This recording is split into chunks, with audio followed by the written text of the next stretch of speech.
priests who were with President Kennedy say he is dead. Horrific moment for every American. They killed the president. I didn't know how many characters had a motive. Joe Kennedy made a deal with the mob to extort them for $1 million for the campaign. George H.W. Bush insisted that he couldn't remember where he was the day Kennedy was killed. John F. Kennedy was shot by multiple shooters. Many people were pointing to the grassy knoll. The shot came from over there, but there are 6 eyewitnesses who see a man in the window of the 6th floor. I have not been charged with that. In fact, nobody has said that to me yet. It wasn't Lee Harvey Oswald. He is set up. He's been shot. I spent hours with Nixon. I said to him one day, let me ask you, Mr. President, who really killed John Kennedy? Welcome to episode number 12 of the Conspiracy Conversations. These have been a blast putting together, and we have covered some ground. We've covered ancient civilizations and Nephilim. We've covered a whole gamut of different things, and we kind of love having these conversations that you're joining us on Saturday mornings. I don't know if it's like when you're a kid, you got some cereal, you're ready to watch some cartoons, but people are enjoying this because I think it brings back the idea that we can look at and discuss things that maybe we understand, maybe we don't. But it's like going to the grocery store. You can put some things in your cart. You don't have to put everything in the whole store there. But you can walk away maybe knowing a little more than you did before. It's an exciting time to be alive because there's more information available than ever before. But you also have to be somewhat discerning to sift through all of the psyops and white noise and the clutter that's going on. And our goal in this show is to bring people to the table that have done thousands of hours of research on a topic. They've earned the right to be at the table and say, hey, this is what I'm seeing. This is what this is about. I'm very excited about today. I think when we envisioned this, there was a couple of specific shows I really wanted to do long before we even began this segment of Conspiracy Conversations. The word conspiracy theory all started around one day, one event. It was a label created by the government to take your eyes off of the truth and begin this process of controlling information, and when something's happening here, make you look over there. And when you want to know what really happened, you can talk to a friend of a friend of a friend. It's always better if you can talk to somebody that was there, somebody that's been in the room, somebody that's maybe even had a martini with one of the characters, involved, somebody who's seen what we like to call the Rubik's Cube from many directions, and so you don't walk away just thinking Rubik's Cubes are green. There also might be red, and today's guest is just going to take this thing and just shake it all up for you a lot. He's an author. He's a political strategist. He's been a Republican advisor to many presidents. He's been on multiple presidentially planned trips, knows how things are put together, knows the workings behind the scenes of every route that a president would be when he's inside of a city, which gives him unique perspective to be able to break down today's topic. He's written one of the best books you'll ever find. Truly a page turner. If you're not a reader, this is still a book that you enjoy.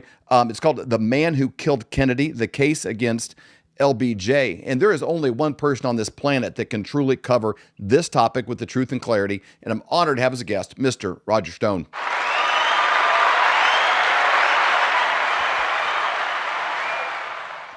David, thank you so much for that warm introduction. This is an endlessly fascinating topic, and therefore I always enjoy talking about it. The murder of President John F. Kennedy remains just that, a murder mystery. I can tell you firsthand when the National Enquirer or People magazine are having a tight month financially and they need to sell more copies to make ends meet, they put a story about the Kennedy assassination, any aspect of it, on the cover, and they will sell 60, 100,000 more copies than they normally do. Well, So to your point, today, the cover of People magazine right now, the Secret Life of Jackie Kennedy. People cannot get enough of this family, of what happened to them. And this was last night. I stopped at a grocery store, and this was in the aisle. And we're talking about a family that the events we're talking about today happened before most people walking through that aisle were born, and we're still so fascinated by it. I think it's interesting that people cannot get enough of this topic. And I think it's because it's been hidden. Well, I think it's important that people have the correct perspective on John F. Kennedy because it's very hard to place him if you're only guided by today's political dictates. John F. Kennedy was an ardent anti-communist. John F. Kennedy was a tax cutter. He cut federal taxes across the board. He famously said, "A rising tide lifts all boats." John F. Kennedy was insisting, to the consternation of the international bankers and the Federal Reserve, a silver backed dollar. John F. Kennedy favored a massive defense buildup. He believed, in contradiction to President Dwight Eisenhower, that America's defense capabilities were not strong enough in 1960. And of course, he had a deep suspicion of our intelligence agencies. He had been double crossed and lied to by the Central Intelligence Agency regarding the Bay of Pigs invasion of Cuba and also regarding the Cuban Missile Crisis. And therefore, he famously said that he intended to smash the CIA into a million pieces and scatter them to the wind. This pledge, of course, is a major factor in his murder. Uh, Over time, the mainstream media has sought to bury the truth. The Warren Commission is a cover up. J. Edgar Hoover's FBI concluded their investigation into the murder of John Kennedy in 7 days. At the end of 7 days, Hoover concluded on behalf of the FBI that Lee Harvey Oswald, a lone nut, probably a communist, acting all by himself, had fired 3 shots, all from behind, from the window of the Texas School Book Depository building, murdering John F. Kennedy. And then President Lyndon Johnson appointed a commission under the leadership of Chief Justice Earl Warren with instructions that they were to essentially rubber stamp Hoover's investigation and get it over with. The makeup of that committee is very curious. Earl Warren, the Chief Justice, did not want to serve. Johnson basically told Warren, we know this from audio tapes of their phone calls, Mr. Chief Justice, look, it was the Russians who did this. If the American people ever found out, it would mean World War III. You have to serve and help us save the country. In other words, cover up the truth. Johnson was, of course, lying to Warren. The Russians had no role whatsoever in the murder of President John F. Kennedy. In fact, a back channel dialogue that Kennedy was having with Russian leader Nikita Khrushchev, which he thought was secret, passing letters back and forth, but not through the normal diplomatic channels, because he didn't want the Central Intelligence Agency and the deep state to know, became known to the operators at the CIA and others. That probably was also a contributing factor in Kennedy's death. My God, peace. We can't have peace. Peace Right. is not profitable for It's the not. defense contractors and the spies and others. So the other members of the committee, Alan Dulles, the former CIA director who had been cashiered, who'd just been fired by John Kennedy, notoriously hated Kennedy.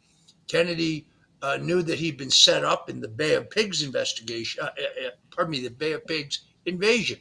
Right. For those who are too young to know, the Bay of Pigs invasion was an invasion of Fidel Castro's communist Cuba, in which Cuban immigrants, Cuban freedom fighters, were supposed to invade the country, storm the beaches. The CIA assured JFK there would be a popular uprising of the people of Cuba. We now know that this invasion plan was hatched under President Dwight Eisenhower, a working group chaired by Vice President Richard Nixon. But the original plan called for the men who were storming the beaches to have air cover from 29 Panamanian flagged bombers that were supposed to be flown by Cuban pilots. JFK green-lighted this invasion solely on the condition that it be made to appear like an indigenous Cuban uprising without organic on its own, without the fingerprints of the U.S. government. What was not known until fairly recently is The 29 bombers were canceled by Charles Cable, the number 2 man in the CIA, 24 hours before the invasion. He happens just coincidentally to be the brother of Earl Cable, the mayor of Dallas, who's involved in the planning of driving JFK through Dealey Plaza. And the point, of course, was that when the men on the beach were being cut to ribbons by the Cuban army sharpshooters, their entire plan had leaked. Castro knew they were coming and knew exactly when and where they were coming. The head of the Joint Chiefs, Curtis LeMay, went to JFK and said, the only way we can save this is by sending in the U.S. Air Force. LeMay and the Joint Chiefs knew that that would spark a larger confrontation with the Russians, who were the patrons of the communist Cuban government, getting them what they wanted, World War III. Kennedy said no. He refused to send in the Air Force. Of course, the whole thing was a fiasco. To his credit, John Kennedy went on national television and took credit for the errors, even though they were not mistakes made by him. He also deeply distrusted the intelligence agencies, particularly the CIA, because he had no warning about the Cuban Missile Crisis. Again, for those who don't know about the Cuban Missile Crisis, there's a movie called 13 Days. Don't bother watching it. It's a total propaganda piece that hides the truth. JFK and his brother Robert Kennedy, who was his attorney general and closest advisor, were shocked to learn one morning that the Russians had mounted intercontinental ballistic missiles in Cuba pointed at the United States. There was no advanced intelligence to tell us about this, David. And they were shocked. The country was inching this close to World War III. Now, the Camelot PR operation would tell you that Jack and Bobby Kennedy boldly faced Khrushchev down, and he meekly decided and agreed to remove the missiles from Cuba. The problem with all of that is it's a lie.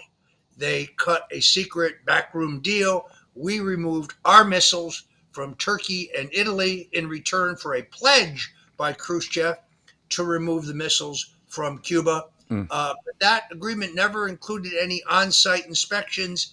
And to this day, we don't know that those missiles are not still there, although they would be somewhat antiquated. This explains, I think, John Kennedy's deep distrust of the CIA and their deep distrust of him. There is one other factor here that is shocking but has to be addressed. The Central Intelligence Agency, the FBI, and the Secret Service were all aware of the fact that John Kennedy had developed an addiction to methamphetamine. John Kennedy, who was a heroic war hero, whose PT boat had been cut in half in World War II, who had swam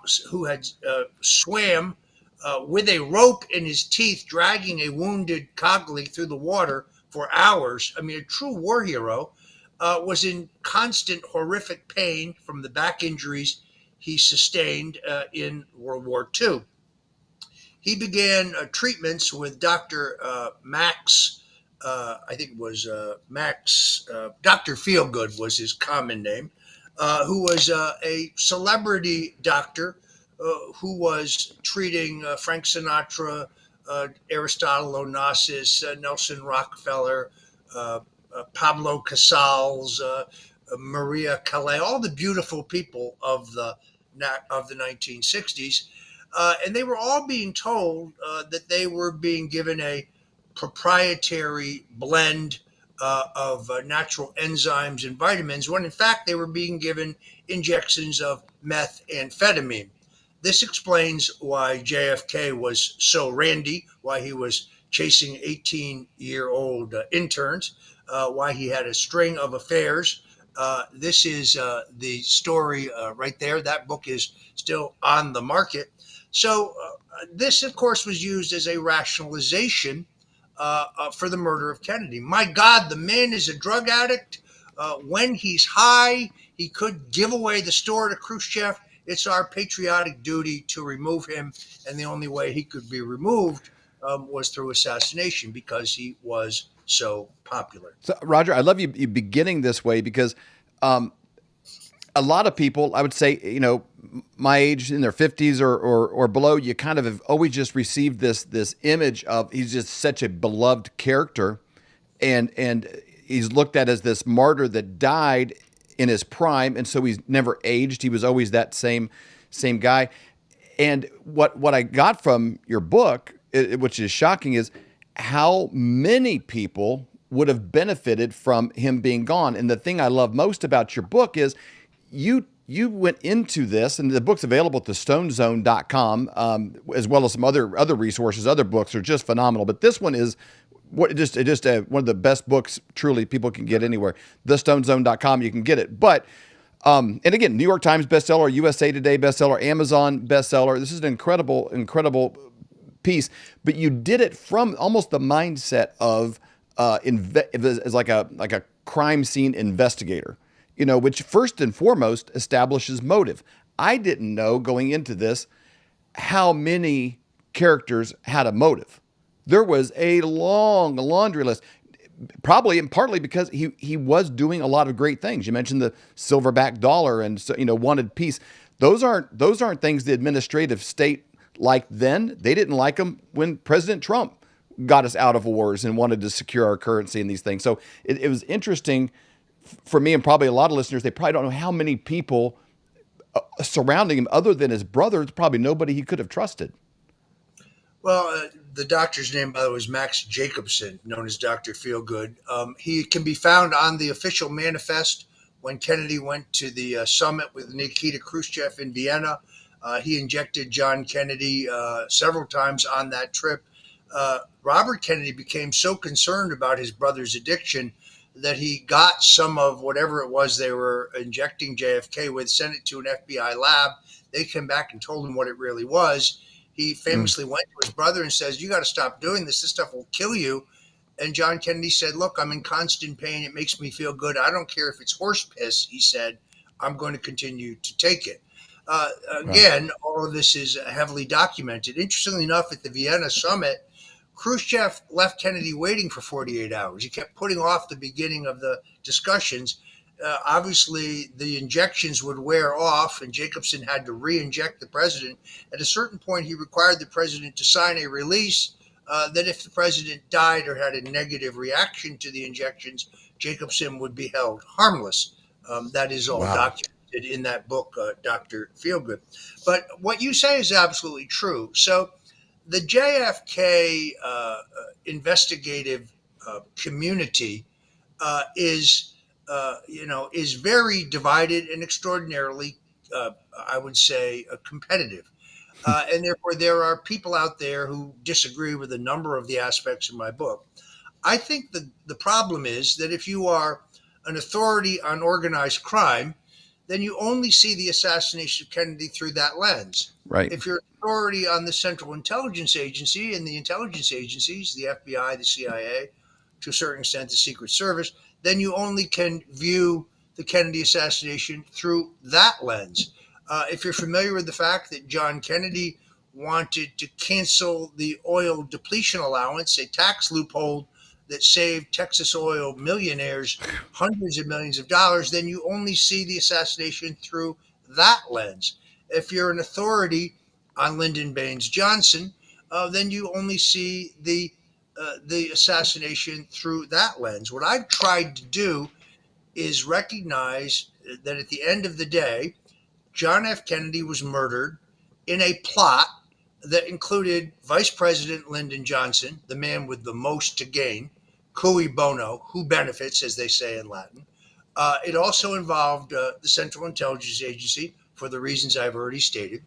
Organized crime is definitely involved. That's because Ambassador Joseph P. Kennedy, John Kennedy's father, who had served as ambassador to the UK under Franklin Roosevelt, was also partners with the notorious New York gangster Frank Costello.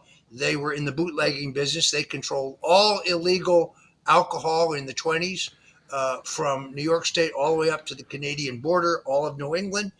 They brought in Canadian blended whiskey. You did not want to get in their way. It was their franchise. But Ambassador Kennedy, through his connections with Costello, was able to call together a meeting of all the top organized crime Now, families. and you're talking about Joe Kennedy, Joe Kennedy, the father. the father. They Make met sure. in Chicago. The meeting was chaired by Sam Giancana, who was the head of the mob in Chicago. He got to chair it because it was hosted there. All the heads of the families were there, the Gambinos, the Bonanos, and so on. Mickey Cohen, who ran the mob in Los Angeles, was there. Camel Humphreys, who ran the mob in Las Vegas, was there. Carlos Marcello, who controlled the mob in Texas and Louisiana, was there.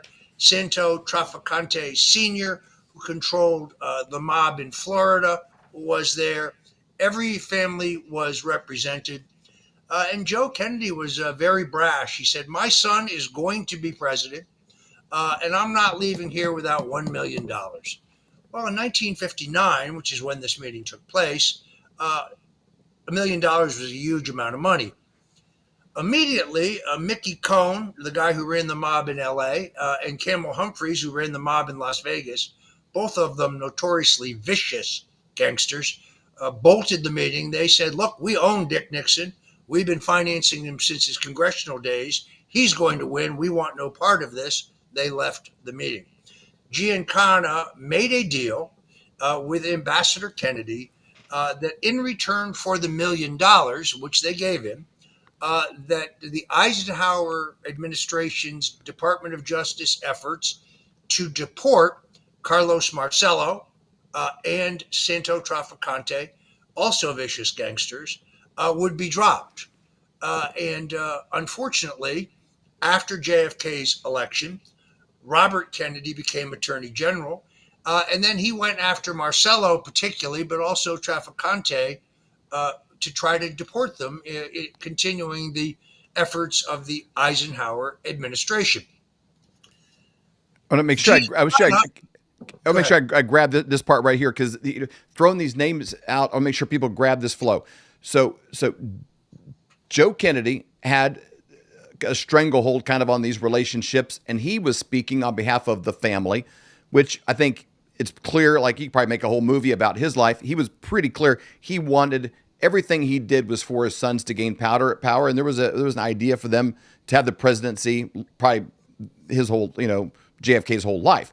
So he makes a backroom deal to gain the trust and the allegiance of Chicago, specifically Sam Giancana. Did I say this correctly? So basically, Joe Kennedy made a deal with the mob, with every family, not only to extort them for $1 million for the campaign, but also to break arms and legs for them in Chicago on Election Day, to burn ballots for them in Dallas County on Election Day. Actually, their involvement in the West Virginia primary, which was pivotal in John Kennedy's nomination. So the mob had a deal with John Kennedy. In return for helping elect him, the Kennedy Justice Department was supposed to drop the deportation proceedings against Carlos Marcello, who ran the mob again in Louisiana and Texas, and who, by the way, had Lyndon Johnson on the payroll, because Johnson was protecting Marcello's illegal gambling dens in San Antonio and Houston and Dallas, but also to drop the proceedings against Santo Trafficante. After John Kennedy's election, Robert Kennedy was appointed Attorney General, and he went after Marcello and Trafficante specifically. Actually, when Marcello showed up, as he was required to do at the immigration offices where he had to check in once a week, he was seized by immigration efforts. They flew him to Guatemala, and they dumped him in a jungle, because that was what he claimed to be his country of national origin, or where he claimed to be. And Joe, did he pass away like at 61, or when did the father? It becomes more complicated than that. So Giancana, the boss of the Chicago mob, went back to Joe Kennedy and said, "Hey, we had a deal. Right. We're going to deliver for you. We delivered. Now you're still leaning on Carlos and Santo." And Joe Kennedy said, "Well, unfortunately, the deal has now changed. I want a 50% interest in the Calneva Casino in Reno, Nevada, signed over to me. It was a mob-controlled casino, a mob-owned casino. And once I have that, I'll call off the dogs on your gangster buddies. Actually, what he says, on those two guineas is what he said. Okay. And Giancana was so anxious to get the heat off of his mob colleagues that they actually transferred a 50% interest to Joe Kennedy, although he held it in the name of Morton Downey Sr., who was a very famous Irish tenor. He was kind of the court jester. He hung out with Joe. He cheered Joe up by singing Danny Boy. Reportedly would bring tears to Ambassador Joe Kennedy's eyes. Wow. He was a sentimental Irishman. But unfortunately, shortly thereafter, Joe Kennedy was hit by a debilitating stroke. He was never able to enforce the deal he'd made with the mob, and Robert Kennedy did not relent in his efforts to go after these gangsters. I've just explained the motive of the mob's involvement in the murder of John F. Kennedy. You had the international banks that we've talked to about. Kennedy was insisting on a silver-baked dollar. I think they supplied the money to fund the murder of John F. Kennedy. Big Texas Oil, I've explained their motive, the repeal of the oil depletion allowance. So all of these powerful entities, the intelligence agencies, including the Secret Service, the mob, Big Texas Oil, and the international banks, everybody has their own separate interest in the removal of John F. Kennedy. But nobody has a greater interest than Vice President Lyndon Johnson. Johnson had forced his way on the ticket with Kennedy. Kennedy had actually decided to appoint Senator Stuart Symington from Missouri. Symington was in his hotel room writing his acceptance speech when Lyndon Johnson and House Speaker Sam Rayburn, a Texan, asked for a meeting in John F. Kennedy's hotel suite in Los Angeles shortly after he was nominated, and they specifically did not want Robert Kennedy present.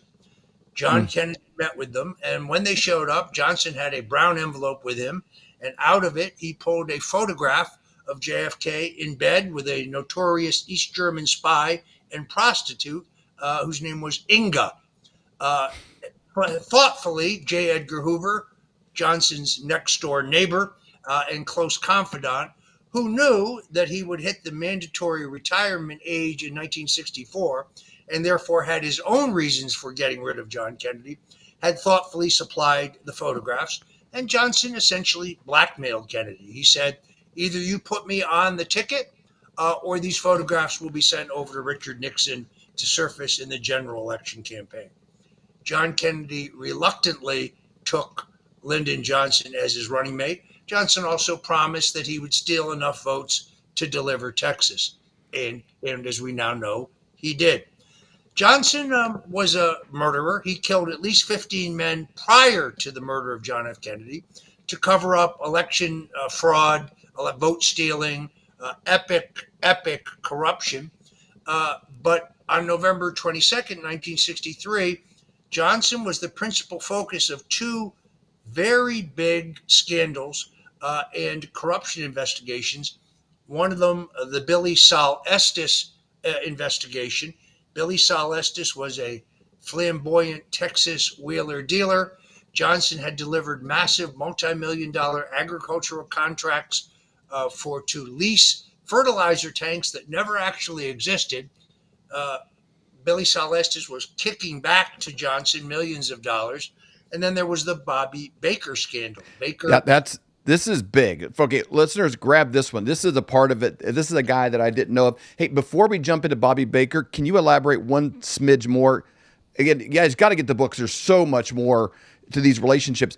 But Hoover, his connection to Johnson is a lot tighter than you even alluded to. I mean, I think, did you say they were next door neighbors? And from 51 to 61, his budget like tripled under Johnson being the House Majority Leader? So if you look at each of the entities that is involved in the murder of Johnson, they have all one thing in common: Lyndon Johnson. So when Johnson is the Senate Majority Leader through the 50s, traditionally the Senate Majority Leader does not serve on any committee. But in this case, Johnson appointed himself to the subcommittee of defense appropriations where the CIA and the FBI black box budgets are prepared. Johnson is the paymaster of the CIA throughout the 50s. He triples Hoover's budget. He triples the CIA's budget. So his relationship with them is unique. Hoover lived next door to Johnson in one of the tonier sections of Washington, D.C. Johnson's daughters referred to J. Edgar Hoover as Uncle Edgar. I believe there is evidence that Hoover flew to Dallas for a meeting, a final meeting, the night before the assassination, in which the final touches were put on the plan. It's documented in my book. The man who picked him up at a grass strip airport drove him to the home of Clint Murchison, where he participated in a meeting, and drove him back to the airport where a government plane returned Hoover to Washington. That's pretty thoroughly documented. Some of the household help in Murchison's home have testified that they saw Hoover, among others, at this late night meeting at the home of oil baron Clint Murchison.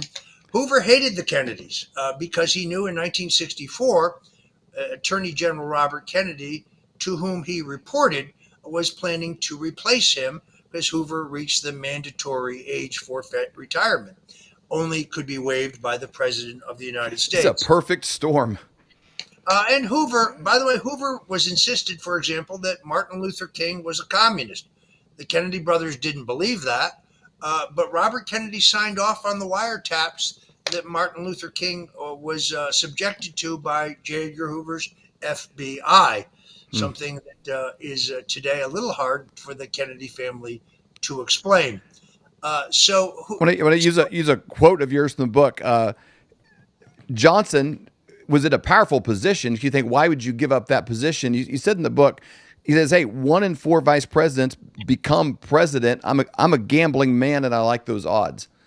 So when he's asked at the convention why you would give up the job of Senate Majority Leader, which is that's a the top job, by just some journalist, he says, "Well, 4 out of 10 vice presidents become vice president.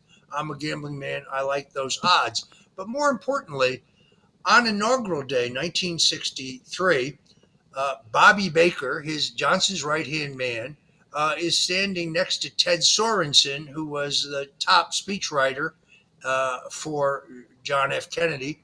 And Kennedy was sworn in, and then Vice President Johnson was sworn in. And Sorensen turns to Baker and he says, "Well, Bobby, congratulations." And Bobby Baker says, "John F. Kennedy will die a brutal and premature death." And he storms away. We know that Lyndon Johnson stole the Secret Service operations manual early in the Kennedy presidency, took it to Texas, so planning for the murder of John F. Kennedy could begin. Bobby Baker, as the Senate president, had supplied a number of prostitutes, both men and women, for various members of Congress. Among those that Baker supplied girls for was Congressman Gerald Ford. Now, Lyndon Johnson ran a honey trap at what was then the Sheraton Carlton Hotel, has a different name today, but this hotel suite had a two-way mirror with a camera behind it, and Johnson thoughtfully made this space available to his colleagues who wanted to have a little playtime with either men or women that Baker supplied. And he had many senators and Congressman Gerald Ford, later president, on videotape during their sexual romps, which is why he was always able to muster a majority for any vote he needed in the Senate. Among those that he had on tape, as I say, were Congressman Gerald Ford. And here's the kicker. Who does he video Ford with? Why, it's the East German spy Inga, the same woman who had an affair with JFK. How coincidental. 2 presidents of the United States had been there, as they say.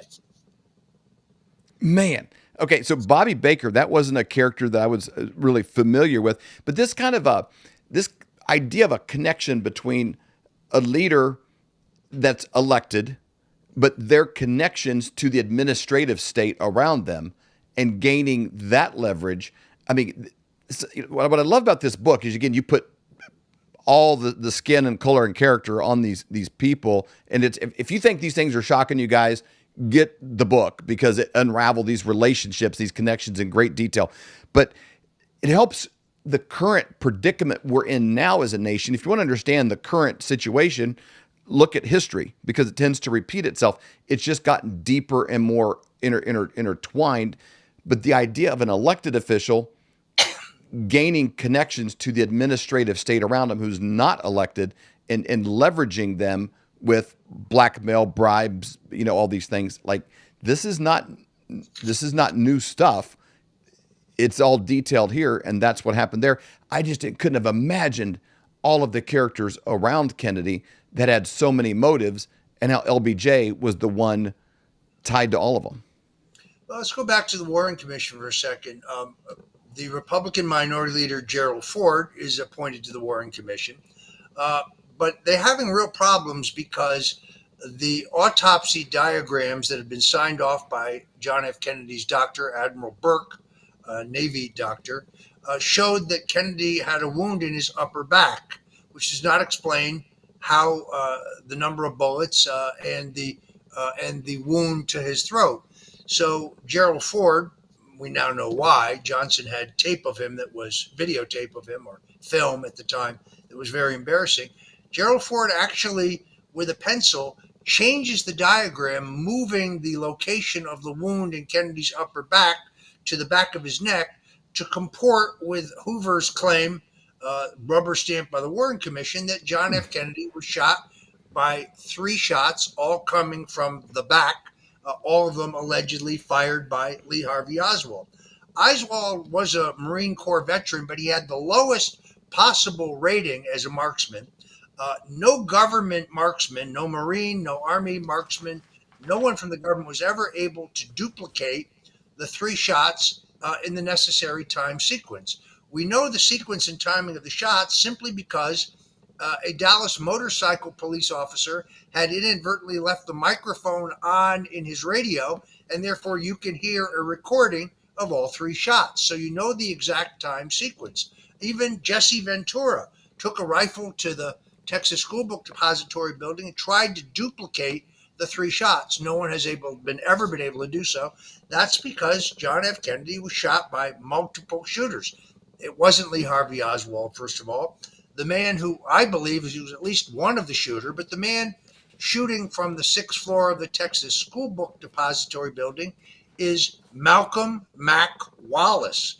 How do we know that? First of all, 6 people, 6 eyewitnesses identify Wallace as the man they see standing in the window. They say he's wearing glasses, that he is middle-aged, heavy-set. They said he was wearing tan pants and a light-colored jacket. 2 of the witnesses are in a jail directly across from the prison facility, directly across from the Texas School Book Depository building. The other 3 are on the ground. But there are 6 eyewitnesses who see a man in the window of the 6th floor.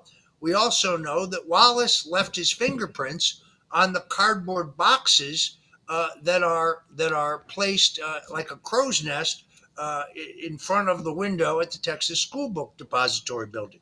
We know that they are Wallace's fingerprints because in 1951, Wallace was convicted of first-degree murder, where he killed a man who was in a love triangle with Lyndon Johnson's bohemian wayward sister. And this man, Douglas Kinzer, I think was his name, was trying to blackmail Johnson. John Douglas Kinzer. Yes, based on information that Johnson's sister had told him. By the way, Johnson's sister would talk too much, and she too would die under mysterious circumstances. I count her death as one of those racked up to Lyndon Johnson. She kept telling inconvenient truths. So Wallace is certainly the shooter. There are more than one shooters. 13 doctors and nurses say that when John Kennedy is taken to Parkland Hospital, there is a blowout wound in the back of his head about the size of a grapefruit. But strangely, David, by the time Kennedy's body gets to the Bethesda Medical Center, where the autopsy was conducted under the supervision of members of the Joint Chiefs who are present, that wound has been completely patched. That wound is not reported. What it means, of course, is, and that Kennedy was shot from both the front and the back. Now, interestingly, Dan Rather, who became a big shot at CBS News, was the only journalist who was ever shown the famous Abraham Zapruder film. Zapruder was just an amateur photographer. He came out to see Lyndon Johnson, had a relatively antiquated, by today's standard, movie camera. He actually took a video of the murder of Kennedy. The government immediately seized his camera, never gave it back to him, and the film in it. The only man who ever saw it for 50 years was Dan Rather, who saw it before the government took it. They ultimately sold it to Time Life for $50,000, and Time Life locked it away for 50 years. Why did Dan Rather say that Kennedy was shot from behind and his head snapped sharply forward? Well, now we've seen the Zapruder film, and we know that that's not what happened at all. Right. He shot from the front. His head snaps back and to the left, back and to the left. If you're shot from behind, your head would not snap backwards. It would snap. Pardon me. If you were shot from behind, your head would snap forward. He was shot from the front. They needed to conceal that because Lee Harvey Oswald and the 6th floor depository building were always behind Kennedy. Kennedy was in a crossfire. He was in what Johnson called a turkey shoot. I think that there are at least 2 shooters, but more likely 4. Let's see. Malcolm Mac Wallace shooting from the 6th floor. Lee Harvey Oswald, when he is apprehended and he's brought out in public, what does he say? I'm a patsy, he says. I didn't shoot anybody. Indeed, the records show that there are no powder burns, no nitrate on Wallace's chest or his arms or his hands.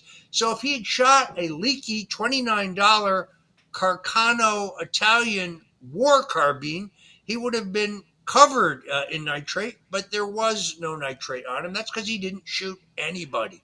Yeah, he Oswald. also, by the way, was seen in the cafeteria at the Texas School Book Depository building literally 2 minutes after Kennedy had been shot the first time.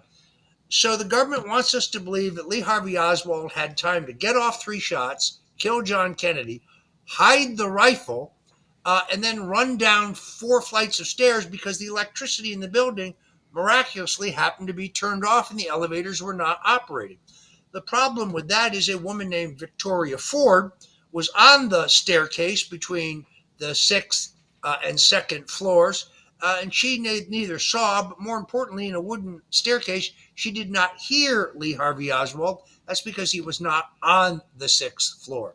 Also, by the way, this is an unanswered anomaly. There's a famous picture of a Texas, Dallas police officer holding up a rifle that had been found inside the Texas School Book Depository building. It's a precision German Mauser. That's the gun John F. Kennedy was shot with. That rifle just completely disappears. The officer who said he found it miraculously dies in an accident shortly after the Kennedy assassination. Gordon Arnold. Try to get his, because that was an interesting component of it. Because he's another person that was a soldier on leave, and he was filming from Grassy Knoll, expert on live ammunition, and he was never asked to testify by the Warren Commission.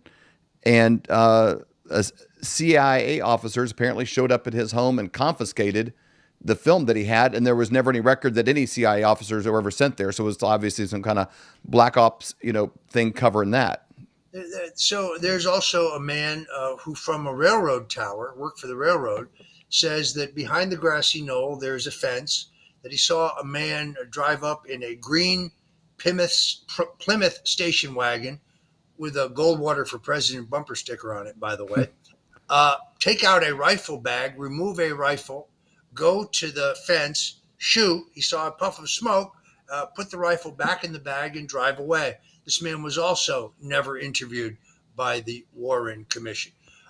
There's also a motorcycle police officer, I think his name was Roger Craig, who, when people, immediately after the shooting, many people were pointing to the grassy knoll. Many people said, the shot came from over there, it came from over there. He tries to take the motorcycle up on the grassy knoll. He's stopped by a man who flashes a Secret Service badge and says, "This is a sealed area." So Craig retreats. That man was Bernard Barker. How coincidental. A few years later, he would be caught breaking into the Watergate complex on behalf of Richard Nixon's reelection campaign. In fact, there are two interesting statistics. One is that 4 of the Watergate burglars, just totally coincidentally, David, happened to be on the ground in Dealey Plaza the day John F. Kennedy was murdered. All 4 of them with undisputable connections to the Central Intelligence Agency. But there's another statistic. There were 4 presidents in Dallas that day. Obviously, JFK was there. Obviously, Lyndon Johnson was there. He was riding in a limousine several car lengths behind JFK. When the shooting starts, just before the shooting starts, Johnson hits the deck on the floor in his limo. We know this from clips of the video footage. You can see the stills. In one picture, Johnson is riding with Lady Bird Johnson and Texas Senator Ralph Yarborough, who Johnson hated. And then in the next still, you see Johnson is missing. That's because he's on the floor. He's down below his wife. And he's a big, tall guy, and he disappears in the car. He also has some kind of radio device, presumably a walkie-talkie. By the way, all of this is in the oral history recorded by Senator Yarborough. It's really not disputable. But you have 4 presidents present in Dallas. Number 1, there is JFK, obviously. Number 2, LBJ. But George Bush was in town. How coincidental. For 40 years, George H.W. Bush insisted that he couldn't remember where he was the day Kennedy was killed.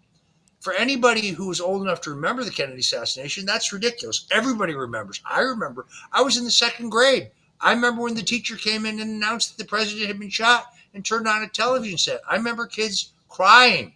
I remember parents bringing their kids home because kids were in tears. Parents were in tears. It was a horrific moment for every American, regardless of their politics.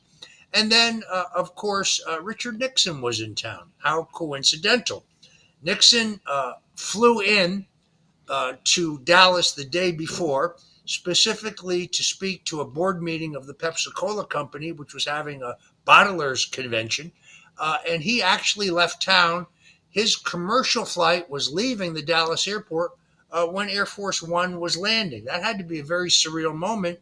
That had to be one of those there, but for the grace of God, go I moments when he saw his rival, John Kennedy, arriving. Nixon had a press conference. The atmosphere in Dallas was so hateful towards JFK because he was viewed as being soft on communism that former Vice President Nixon held a press conference urging Dallas citizens to give the president a respectful and peaceful reception. It is not until Nixon arrives back in New York. Remember, there are no cell phones in these days. He lands at what was then Idlewild Airport, later renamed for John Kennedy.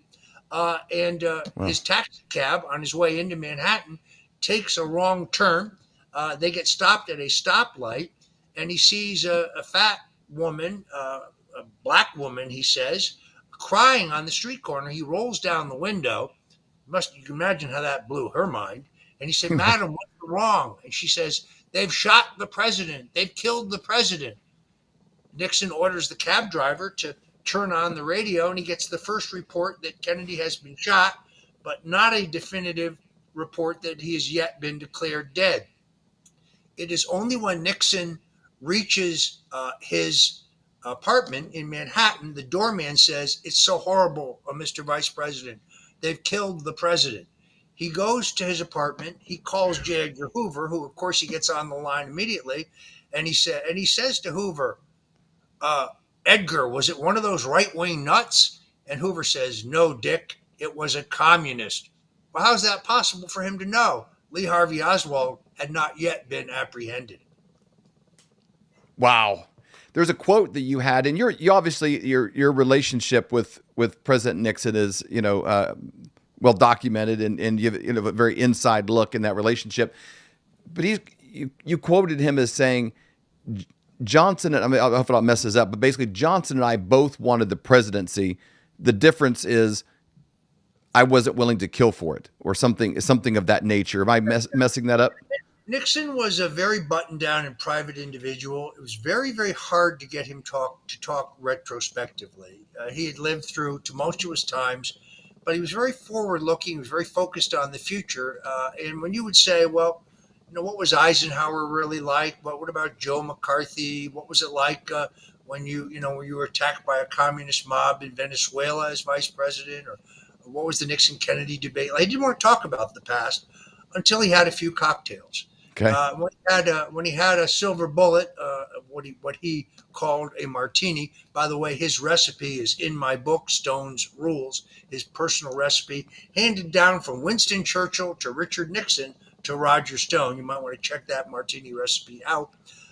He would become loquacious, and I knew that that's when his tongue got looser. And he loved to talk politics. I spent many hours talking politics with former President Nixon. And I said to him one day, so let me ask you, Mr. President, who really killed John Kennedy? You could see him physically shudder. He looked into his drink for a moment and he said, Dallas. I said, I'm sorry, sir, I don't understand. He said, let me put it to this way. Lyndon Johnson and I both wanted to be president, but I wasn't willing to kill for it. And that was really the end of the conversation. Now, we do know that, like many Americans, he was riveted to his television to see what would happen.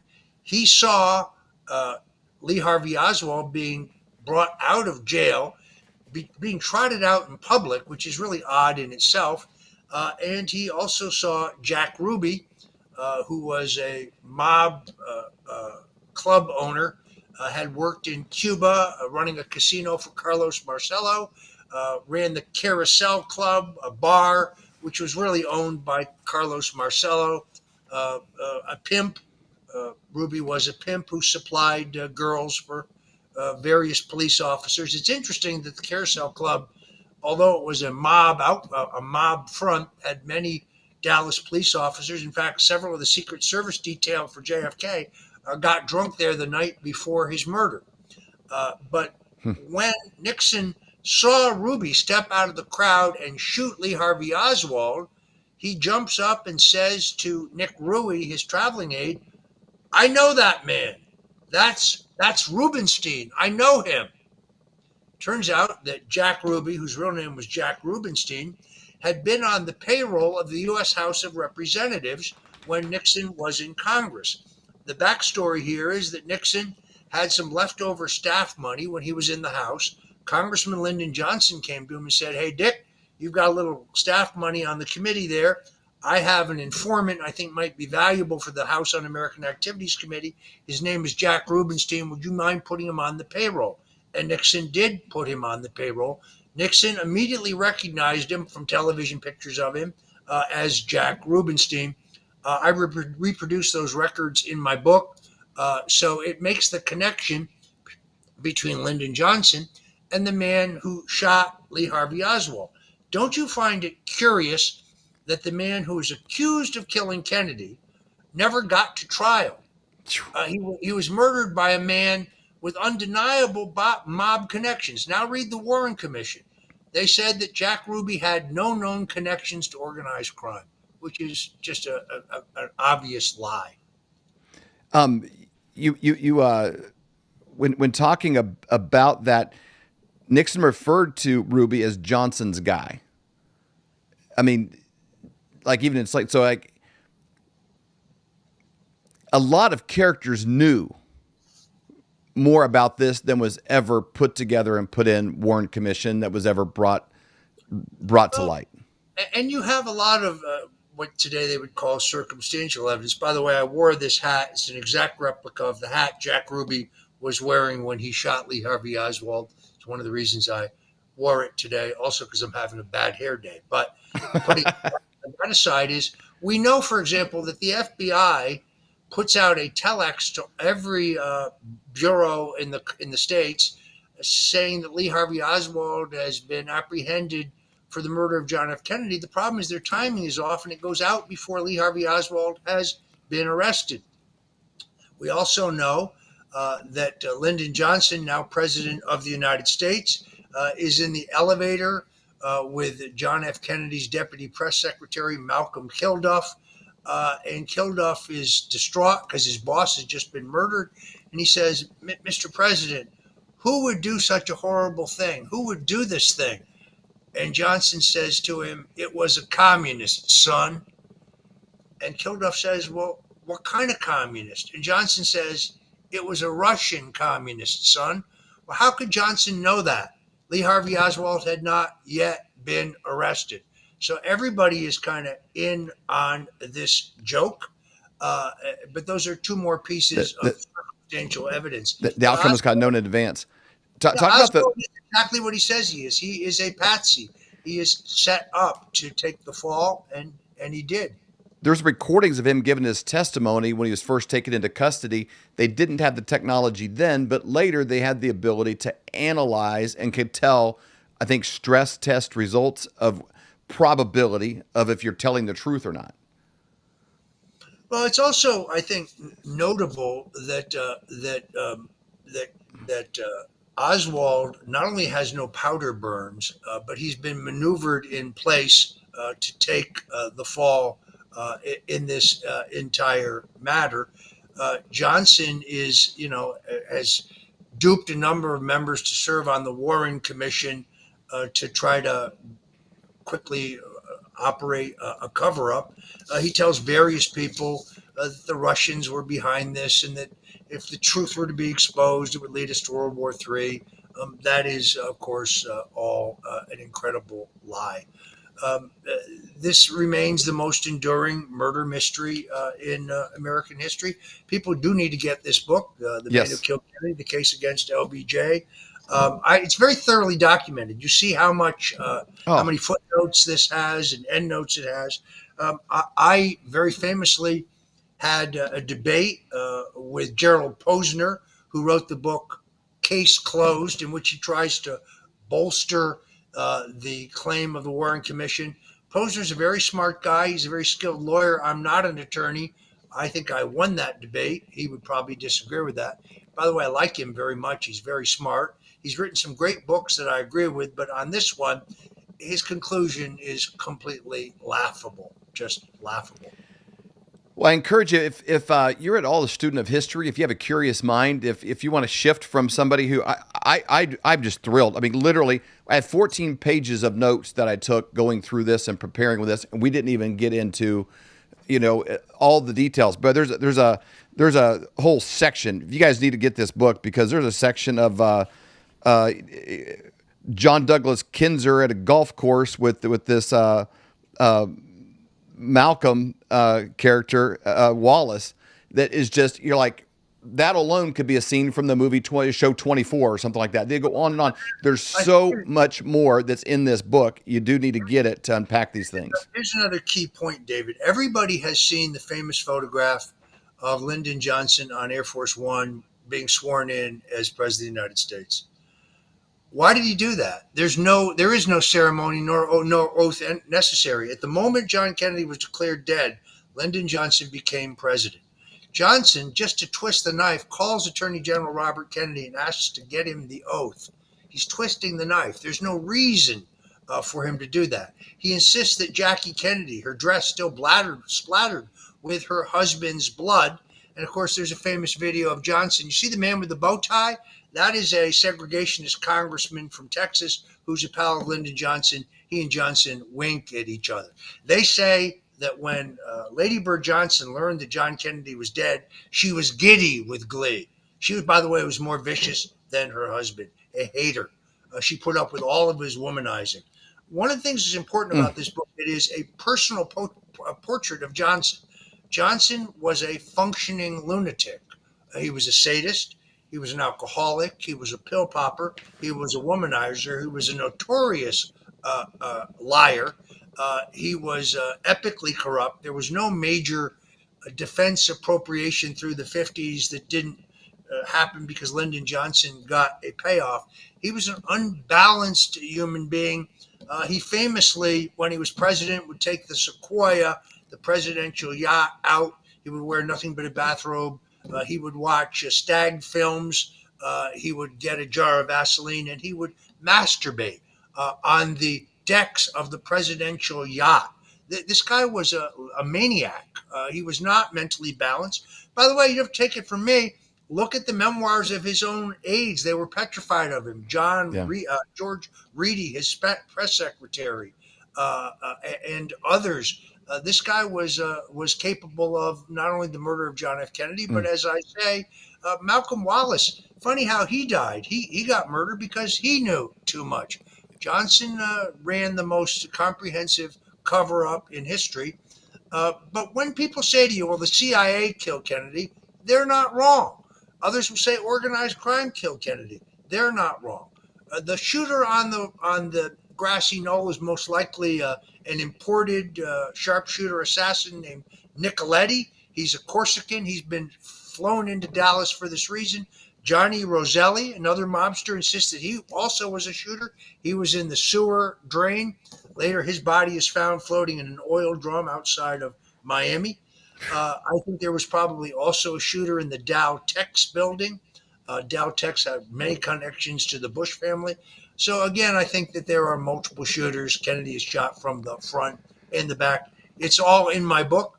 And people, you know how this is, David. Oh, that's ridiculous, Lyndon Johnson. Don't judge my book until you've read my book. It's a thriller. Even if you go into it right away saying, I don't know about this, I disagree with this or that, I encourage you, get the book because it brings these characters to life that you may kind of know. You've heard the names. And again, it's more colorful when it's told by somebody who's been in the situations, had the conversations with people. I want to do something today on this. One, I want to direct people, the listeners, go to rogerstone.substack.com. There's other articles about this that are not even in the book. There's other writings he has about current events, things that are happening that are...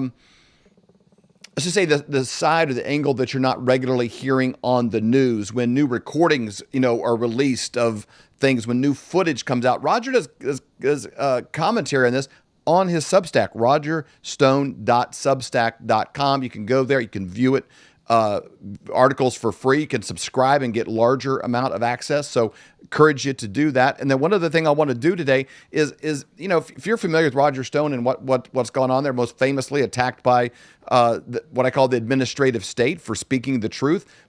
And I'll tell you what, we don't have very many people that have go through what Roger's gone through and then continue to speak the truth and even turn up the volume in an almost like Andrew Tate kind of way or someone else that's like encouraging people to like wake up, speak up, and show up, which is what this show is all about. That's the reason why we own our own mics. We say what we want. We're not a part of a network. And this kind of truth-telling news is what's going to bring mental freedom to our country. So I want to do something. You can go to mypillow.com. And that is a sponsor of our show. It's a sponsor of Roger's nightly show that he does every evening on frankspeech.com. But use promo code STONE in there, and there are specials going on. If you need some sheets, you need some slippers, you need any number of things, go there and do it. If you say, hey, I'm fine, I've got them, then get a set for somebody else. I want to put a tad bit of urgency to this because this is an opportunity for you to be able to say, hey, I want to get behind this kind of work. I want to get behind somebody who had his home raided and CNN was there waiting on the raid to happen. That is coordinated effort. The same kind of coordinated effort that was taking place here is taking place today. And we can get behind him by, hey, let's go there. Use promo code STONE on anything that you purchase from there. Or you can go to mystore.com and you can buy coffee or a replacement flag for your house or any gazillion number of things. But there are so many specials that Mike Lindell's doing on his site. When you use this promo code, you get massive discounts. You pay a fraction of regular price for things. So replacement house. Guys out there, you want to make your wife happy? It's simpler than you think. You can probably lose 20, 30 pounds and work out a little more, or you can get her some new sheets for the bed and some towels, and she'll have some beer goggles for you. Maybe she'll treat you a little nicer this week, surprise her, do something good for her. And why is my wife so grumpy all the time? Because she's sleeping on the same sheet you had since you got married. Get her something nice. And you can use promo code STONE when you do that, and you'll get some massive discounts on that. And again, rogerstone.substack.com. This was so much fun. We could do this an hour a day for the next month and not even cover this entire story. It's so elaborate. Guys, again, the man who killed Kennedy. Everybody wants to know, hey, who killed Kennedy? I think it's more important who was the puppet master and who's the person connected to every single suspect, every single conspiracy theory out there that people have. They all, big oil, the banking industry, the mob, everybody that's pointed there has a connection to LBJ, and this book lays it out in a colorful, fun to read kind of way. Roger, do you have any parting comments here before we end? Yes, David, I want to thank you. I think one thing people don't understand is when you are targeted by the deep state, one of the things they do is to break you financially. That makes you, to put pressure on you. In my case, they wanted me to testify falsely against President Trump. In other words, when they couldn't find any evidence of Russian collusion, because there was none, they wanted to manufacture it. They wanted to fabricate it. Mm-hmm. They identified that I spoke to candidate Trump on the phone 26 or 29 times in 2016, and they wanted me to testify that those conversations had involved WikiLeaks and the Russians and so on. It was a lie. I refused to do that, and I refused to plead guilty, and I refused to cooperate because it was false, and therefore I lost my home, our savings, most of our insurance, my ability to travel because I'm on probation, my ability to speak out because I was gagged by a federal judge. Yep. My wife and I went through 2.5 years of hell. We are slowly rebuilding. My Pillow and Mike Lindell have been a huge help to us. Every month is a stretch, to be candid with you. And perhaps their goal is to make sure I shut up. Well, as you've just seen over the last hour, I won't shut up. Nope. I will never shut up. And I'm grateful to you, David, for having me here today. Folks, the book speaks for itself. If you're interested in the Kennedy assassination, there are other books, but as I said, they all have a particular focus. I try to look at every aspect of it, whether it's the mob or the CIA or Big Texas Oil or the banking industry. I try to look at this from every point of view, and I think I've come up with a comprehensive answer, and I stand behind my book. So, David, I want to thank you for having me today. I want to thank those who buy the book. I want to thank those who go to My Pillow and use promo code STONE. Yes, I'm not afraid or embarrassed to tell you I need your help. But lastly, and most importantly, I would not be here but for the mighty power of Jesus Christ. When I hit rock bottom, when it became very clear to me that I was going to be sent to a penitentiary for 7 to 9 years because I allegedly lied to Congress under oath about Russian collusion that never actually happened. And I became angry and depressed and distraught and worried about what would happen to my poor wife while I was unjustly incarcerated. It was at that moment that I decided to turn my life over to Jesus Christ. And everything from that moment has worked to my benefit. Putting my faith in Christ takes away fear. You replace fear with faith. And the Lord has really powered me. The Lord has made everything clear to me. It's clear to me that I was saved for a specific purpose, for a specific job. Now, here's what I know, David. God doesn't reveal his entire plan to you all at once. Right. God reveals his plan to you and what his plan for you is when he needs you to know it, when it's time for you to know it. So I believe that I was saved. My life was spared for some greater purpose. I think that greater purpose has to do with Donald Trump's return to the White House. I traveled with him 3 days this week. It was like old times. I'm highly confident that he can and will win again. I pray every day for guidance and strength. Am I a saint? No, very far from it. Am I a prophet? Not in the slightest. Am I anything special? I am merely a soldier in the army of God, but it has completely changed my life. I admit I was a libertine in my younger days. I did crazy things when I was younger, but that's not the person I am today. I'm living proof that Jesus Christ can do anything. If he can save a hard-boiled political operative from dying in a dank Georgia prison in a stacked Soviet-style show trial as a result of a kangaroo court, then the Lord can do anything. So my final admonition to your listeners is put your faith in Jesus Christ. I have, and it has saved me, and it has saved my wife. Well, I thank you for being on here. Flyover family, everybody that enjoys this conspiracy conversation series. This is episode 12. We had over 1 million downloads on the podcast alone with this so far. We know you guys are enjoying it because you're so malnourished for truth and you're looking for it. You just got an hour dose of it right there. If you want a steady flow of it, go to rogerstonesubstack.com. And again, go to mypillow.com. Use promo code STONE on anything in the entire store, and you get the discounts attached to that. And this book makes an incredible gift. If you know anybody that's slightly aware mentally, it's an incredible gift, and it's a compliment to their intellect to purchase a book like this for them. Roger, thank you so much. I look forward to seeing you in Las Vegas in August at the ReAwaken America event and getting to hear you speak again. It's always a pleasure. I appreciate being here. Again, if you want the book, don't bother going to Amazon. Go to stonezone.com in the store. You'll pay less, and you won't be giving money to a multinational corporation that hates your guts. StoneZone.com. David, thank you so much. Thank you so much for joining us again this week. I hope you enjoyed that conversation as much as I did. Again, I had over 14 pages of notes preparing for this conversation, and enjoyed Roger so much. So I hope you enjoyed that, and we'll take a close look at his book.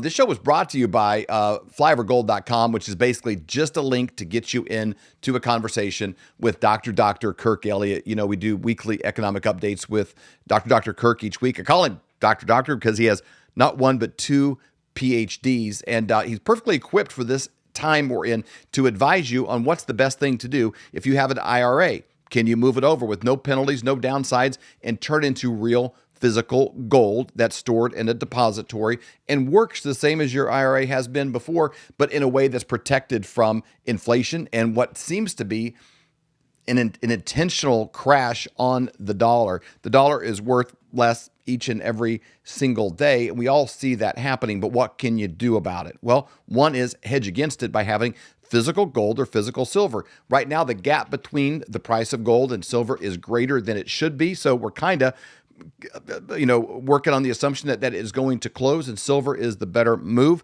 Silver also, when you can get physical silver, you can buy it in bullion form. You can, again, physically have it, store it in a depository. They help that process happen and make it simple and easy and stress-free. It's not mystical or how do I do it? They have a lot of advisors that can walk you through, here's what you can do if you have cash and you want to make a transfer. Maybe there's something in your home that you're like, this is not even serving me. It's an old lawnmower. I got 2 lawnmowers. I'll sell the old lawnmower and just then take $1,000 and get silver and change it into something. You can get small coins.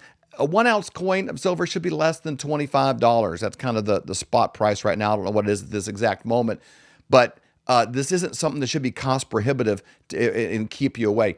If things change with the dollar in a quick format, silver is going to double, quadruple. It's going to go up in value. I don't know exactly how much, and it's kind of speculative, but it can do nothing but go up because they can't make more of it. It's something you mine. It comes from the ground. The bankers can't just add zeros to it. So this is something that you could have that protects you, and it's going to have value. It has for thousands of years, and it'll continue to go up. I always use the example in 1917, you could go buy a men's suit with 1 ounce of gold or a $20 bill. And same thing today. That same ounce of gold, the 1 ounce of gold, if you could go back in time and bring it into the present, that 1 ounce of gold would still buy you a whole men's suit at any men's store in America. The $20 bill, if you're going to go back in time to 1917, you had a time machine and bring it to right now, what could it get you? Maybe a pair of socks. It couldn't get you a suit for sure. And that's what's happening to the dollar, but it's happening so fast now. We see it, we feel it each and every time we're at the store. That's why physical assets protect you from that gap. And again, we're headed to a place where a lot of people are predicting a huge increase in gold and silver. And that is the place to be. The thing I like about Kirk is my wife and I, we've known him for over 25 years. His dad was a mentor of ours when we were first married. He has the highest integrity that you could possibly ask for. He's a good, godly Christian man that you can trust. And, ask him some simple questions. Talk to him, talk to some other people that maybe offer the same service. Find out if they charge a commission when you sell. See if which he does not. He's betting on this going up, and you don't pay a commission on that increase. And so you benefit from that. Ask, what is the actual spot price that you're paying per ounce for silver? I've heard horror stories. People paying $50, $60, $70, $80 more an ounce for silver because it has a funny story with it or something interesting.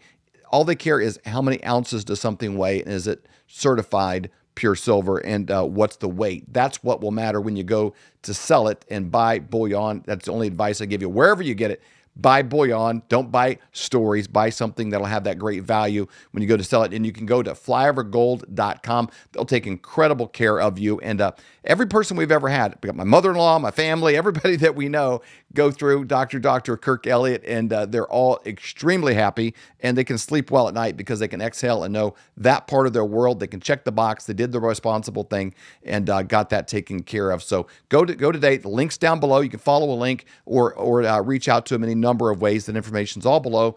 Flyovergold.com. Thank you so much for being a part of this show. Thank you for part of being the Flyover family. And join us again next week, next Saturday, for another conspiracy conversation. And can't wait to see you then.